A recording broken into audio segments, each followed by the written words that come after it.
خالصة لمصر وبوطنية كاملة دون الاستعانة بالحكومة ودون الاستعانة بأي جهة إلا أنفسهم.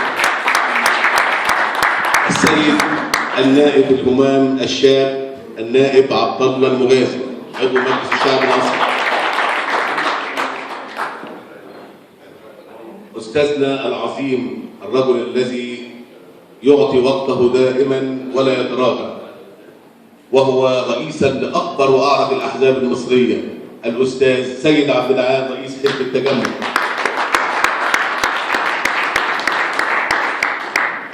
أما عن الإعلاميين فالحقيقة أنا مش عارف أقول مين، لأن كلهم كانوا مثالا للوطنية. قبل أن أبدأ بالإعلاميين، النائب الحاج محمد عبد المقصود،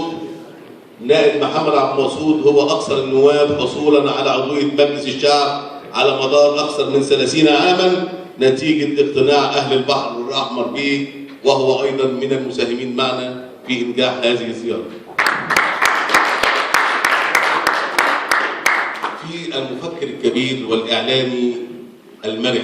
المحب لمصر الذي يتميز بوطنيته، ومهما كانت الكلمات لن أستطيع أن أفيد حقه رغم